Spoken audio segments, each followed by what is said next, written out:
Il 28 maggio del 1934, nello stato dell'Ontario, in Canada, nascono le 5 gemelle Dion, destinate purtroppo a una fama amara.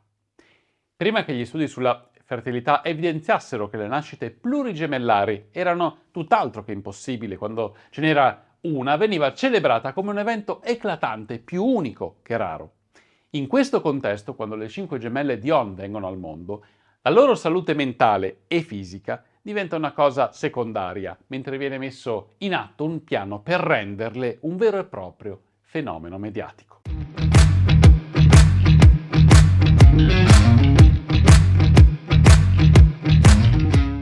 I loro nomi sono Cécile Marie Émilda, Émilie Marie Jeanne, Marie Raine Alma, Yvonne Edwilda Marie e Annette Liliane Marie, e nascono dall'unione di Oliva Edouard ed Elzire Dion, genitori di altri 4 figli a quel tempo. Partiamo a raccontare la loro storia dei 2 genitori perché ci riporta a quel preciso momento storico in Canada. La madre si chiama Elzire Dion, ha 24 anni quando mette al mondo le gemelle, e il padre si chiama Oliva Edouard Dion. La coppia ha già avuto 5 figli prima delle gemelle, uno però è morto di polmonite e ne avrà altri 3 dopo di loro. In totale Dion avranno quindi 13 figli diventati grandi, peraltro quasi tutti molto longevi, ma quando nascono le gemelle le possibilità economiche sono bassissime. Si tratta di un paio di immigrati francesi che vivono in una zona remota del Canada, il paese si chiama Callander, in riva a un piccolo lago periferico, il Nipissing, che a inizio Novecento praticamente è una terra di nessuno. Elzire rimane incinta e all'inizio si pensa a un parto gemellare, che già è una rarità, ma è qualcosa di già visto. A un certo punto, doveva essere circa il 3° mese, Elzire riporta di aver passato un periodo di crampi, dice che doveva essere più o meno il 3° mese, e di aver visto uscire qualcosa dalla zona intima, ma non sa dire che cosa. Il sospetto odierno è che si trattasse di un 6° feto, espulso naturalmente durante la gravidanza. Fatto sta che i mesi passano e la pancia si gonfia sempre di più. Ma le ecografie a quel tempo non esistono e ci sono soltanto i pareri dei medici. Immaginiamo anche di che medici stiamo parlando nella remota e sperduta Callander degli anni 30. I mesi passano e non sarebbe il momento del parto, siamo ancora al 7° mese, ma iniziano le doglie. Elzire è a casa assistita dal dottor Allen Defoe, è un nome che ci porteremo dietro a lungo, teniamolo a mente. E poi ci sono 2 ostetriche, la zia Donalda e Madame Benoît Labelle, che erano state chiamate all'ultimo da Elzire. Le gemelle iniziano a venire fuori, prima Yvonne, poi Annette, poi Cécile, poi Émilie e infine Marie. 5 gemelle, vive e vegete, un miracolo. Émilie e Marie nell'utero condividevano la sacca amniotica, così come Annette e Yvonne, mentre Cécile era da sola, il che fa nascere la teoria del 6° feto espulso naturalmente durante il 3° mese. Le bambine in tutto pesano pochissimo, 6 kg sì e no, ed Elzire sviene per lo shock di aver dato alla luce 5 bambine. Chissà cosa pensa in quel momento, noi oggi non possiamo neanche immaginarlo. Le bambine vengono tutte tenute insieme in una cesta di vimini, presa in prestito dai vicini, coperta da panni riscaldati. Non si sa come accudirle, ma le si posiziona vicino alla stufa per riscaldarle e una a una vengono massaggiate con dell'olio. All'inizio danno dell'acqua addolcita con dello sciroppo di mais, mentre il 2° giorno le mettono in una cesta della biancheria con delle borse dell'acqua calda, le si vuol tenere al caldo, ecco. Ogni 2 ore per le prime 24 vengono alimentate con acqua addolcita con sciroppo di mais. Piano piano si passa a un altro tipo di alimentazione, latte vaccino, acqua bollita, 2 cucchiai di sciroppo di mais e anche 1 o 2 gocce di rum, così, per stimolarle un po'. La notizia di quella nascita incredibile si diffonde a macchia d'olio ed è il papà che contribuisce a farla girare. Suo fratello contatta un direttore di un giornale locale per far uscire un articolo e da lì è un tripudio di persone che si interessano alle 5 Dion. Da tutta l'America arrivano offerte e sostegno, un ospedale invia 2 incubatrici, c'è chi manda del whisky, chi dei vestiti e così via. Si creano perfino dei posti di lavoro, siamo nel periodo della Grande Depressione e si cercano piccoli guadagni ovunque. Le donne che inviano delle bottiglie di latte materno ricevono 10 centesimi di dollaro per oncia. Poi il latte viene conservato e spedito in treno fino a Callander. Si mobilitano gratuitamente tantissime persone, ma molte altre vedono un business gigantesco dietro quelle bambine. Papà Oliva Dion viene contattato dalla mostra di Chicago per esporle all'interno della fiera. Le bambine erano nate da pochi giorni e lui firma, senza troppo pensarci, consigliato dal dottor Defoe e dal parroco di famiglia. Si pente però quasi subito e il giorno dopo straccia il contratto, che però viene ritenuto valido. I responsabili del governo dell'Ontario capiscono che l'affare è grosso e ci mettono lo zampino. I due coniugi firmano un accordo per cedere la tutela delle bambine alla Croce Rossa, che avrebbe coperto tutte le spese come latte, infermiere e assistenza medica, e addirittura viene costruita una struttura apposta per le gemelle. Nel febbraio del 1935 i Dion vanno a Chicago come genitori di bambini di fama mondiale e si spendono in apparizioni sul palco. L'allora governatore dell'Ontario, Mitchell Hepburn, sfrutta quel viaggio di avanspettacolo dei Dion come scusa per estendere la tutela delle piccole. Sostiene che quelle bambine si devono salvare dallo sfruttamento dei genitori e nel marzo del 1935 fa approvare il Dion Quintuplets Act. Il governo rende le ragazze protette dalla corona britannica e ne estende la tutela fino all'età di 18 anni. Praticamente le bambine divengono proprietà dello Stato del Canada, con pochissima influenza da parte dei genitori. I tutori delle bambine sono 4: Oliva Dion, il dottor Defoe che le aveva fatte nascere, Joseph Valin e il ministro del welfare David Curd. Sono 4 tutori, ma in pratica sono in 3 perché Oliva non viene mai alle riunioni trattato alla stregua di un bifolco dagli altri, nonostante sia il padre. Questa commissione gestisce l'enorme giro di affari che si crea attorno alle bambine come film, fotografie, sponsor di prodotti e il parco divertimenti permanente che è stato creato apposta sulle 5 incredibili Dion. La cosa che stupisce è che il motivo dichiarato per togliere la custodia ai genitori delle bambine era stato quello di garantire la loro sopravvivenza e la protezione dai rischi di essere sfruttate per la pubblicità. Il governo canadese si rende conto che c'è un interesse senza paragone nei confronti delle piccole Dion e crea un'industria turistica su di loro, come fossero una meraviglia immutabile dello Stato del Canada.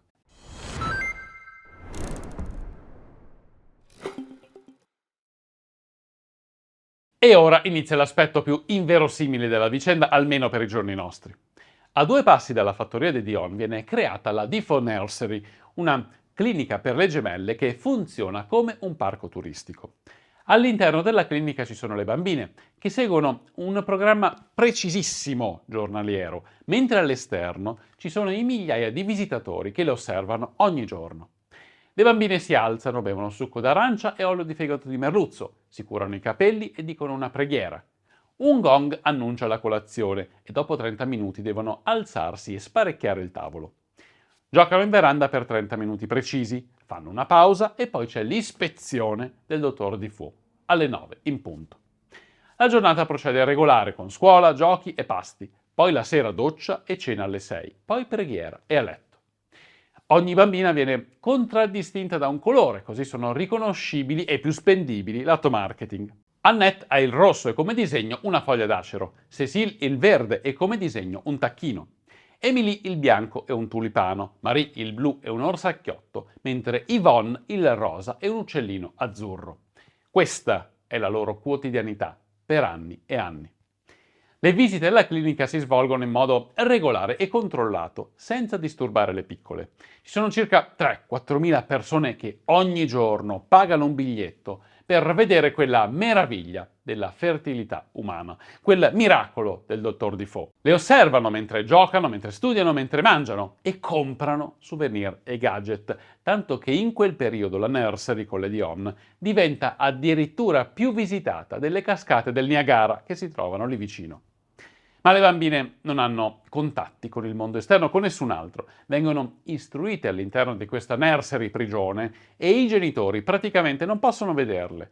In una delle rare volte che la madre Elzir riesce a entrare, per poco non si prende a botte con le infermiere perché, secondo lei, sbagliano nel dar loro da mangiare. Insomma, la vita delle Dion viene gestita dal dottor Defoe, che passa dall'essere un medico di campagna in una remota regione del Canada a medico più celebre d'America per la competenza in fatto di natalità. E Mr. Defoe ne approfitta fino all'ultimo centesimo, realizza trasmissioni radio in cui parla di natalità, scrive libri e riviste, vende e sponsorizza prodotti, insomma si crea un patrimonio milionario solo grazie alla sua vicinanza con le Dion. Si stima che entro il 1943, anno in cui termina la sua attività alla nursery, guadagni qualcosa come $183.000, una cifra che oggi corrisponde a circa 3 milioni di dollari. In quegli anni, dalla nursery di Defoe, passano circa 3 milioni di persone, in un paese che all'epoca aveva poco più di 10 milioni di abitanti. I genitori delle gemelle non hanno quasi rapporti con loro, ma sono proprio i Dion che aprono un negozio di souvenir di fronte alla nursery. Vendono di tutto: fotografie, cucchiai, tazze, piatte, targhe, barrette di cioccolato, libri, cartoline, bambole e via discorrendo. Le donne che vogliono avere dei figli toccano Elsir Dion, alcune sono davvero convinte che abbia il potere di aumentare la fertilità. Poi ci sono dei contenitori d'acqua di fertilità riempiti in modo gratuito e così via. In quegli anni si stima, ma naturalmente sono cifre non precise, che le gemelle Dion muovano decine e decine di milioni di dollari, un'industria vera e propria. D'altronde bisogna capire il periodo. Siamo negli anni prima della Seconda Guerra Mondiale, le famiglie sono convinte che la loro forza siano i figli e tutti ne vogliono quanti più possibile, e l'esempio delle gemelle Dion è unico in tutto il mondo. Fra le tante stelle di Hollywood che arrivano a vederlo ci sono nomi che ricordiamo ancora oggi: Clark Gable, James Stewart, Bette Davis, James Cagney, Mae West e persino Amelia Earhart prima dell'ultimo volo sull'Atlantico. Le sorelle vengono ingaggiate da un'infinità di aziende, spesso insieme proprio al dottor Defoe.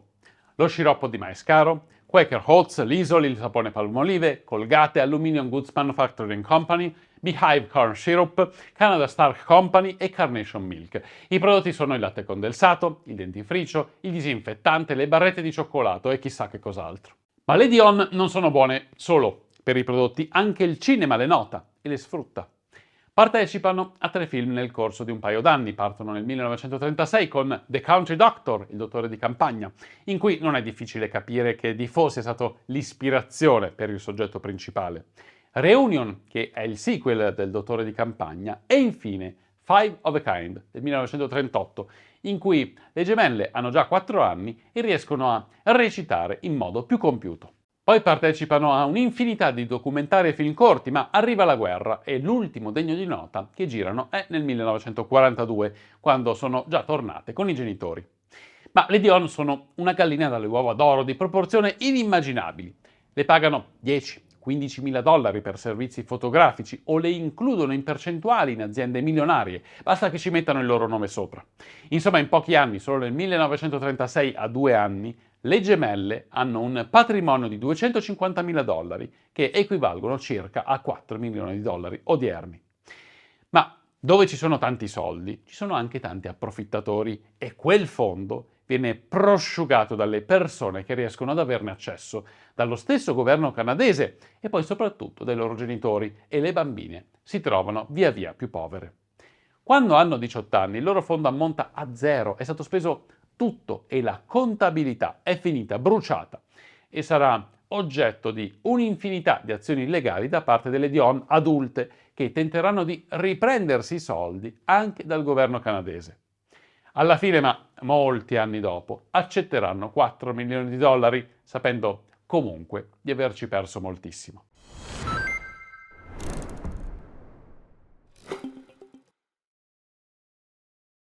Nel 1939 le piccole Dion hanno 5 anni e riescono a riunirsi con la propria famiglia, ma non escono da quella prigione nursery che era stata costruita per farle fruttare il più possibile. Per farle ricongiungere con i genitori si muovono associazioni come la Chiesa Cattolica locale e la Comunità Francese del Canada, e alla fine ci si riesce. Tutti i 13 Dion vanno a vivere nella nursery in attesa che la loro nuova casa venga completata, ovvero fino al novembre del 1943. Naturalmente anche quella casa è stata pagata dal fondo delle gemelle, delle uova d'oro, ed era di un lusso sfrenato, aveva l'elettricità, l'acqua corrente, il telefono e un'infinità di spazio. Insomma, per l'epoca era un paradiso pagato con il lavoro, delle piccole gemelline. Ma la famiglia era tutt'altro che affiatata, non era una situazione idilliaca, ecco. I Dion parlano francese, mentre le bambine soltanto inglese. Le 5 gemelle vengono trattate come una famiglia a parte e non come sorelle e figlie come le altre. In più i genitori ne abusano, sia la madre che le picchia, sia il padre che forse, ma questo lo ricorderanno solo 50 anni dopo, nel 1995, ne abusa anche a livello sessuale. Insomma, le piccole gemelle passano dall'essere trattate come principessine a essere con la propria famiglia che le maltratta e ne abusa in tutti i modi, ma non solo.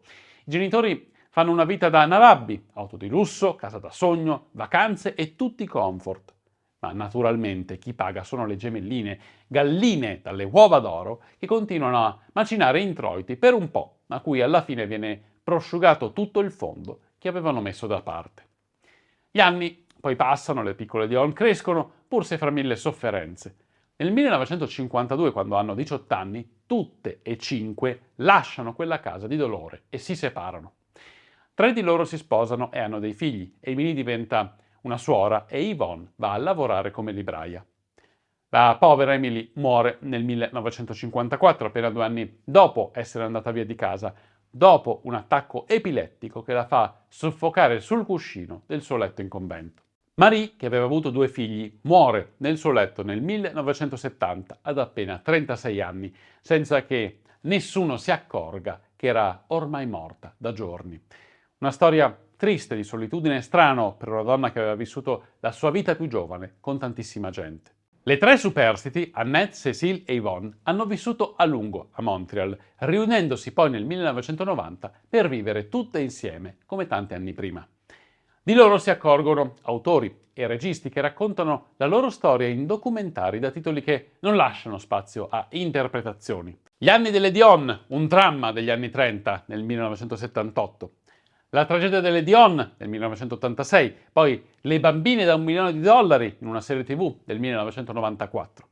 Insomma, tutti si accorgono di quel che è successo alle Dion e tantissime persone si rendono conto, grazie alla loro storia, dei rischi connessi alle bambine oggetto di interesse da parte dello show business. Finisce così la storia delle Dion in modo abbastanza banale, con Annette e Cécile che sono ancora vive e insieme a Montreal, mentre Yvonne se n'è andata nel 2001. Finisce con la consapevolezza di uno sfruttamento che oggi sarebbe illegale, ma che all'epoca era quantomeno immorale, sfruttamento che però non è stato fine a se stesso.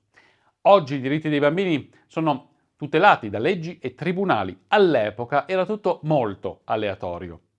Ma questi traguardi sono stati ottenuti sulla pelle di bambini come le Dion, innocenti, sfruttati per la loro unicità.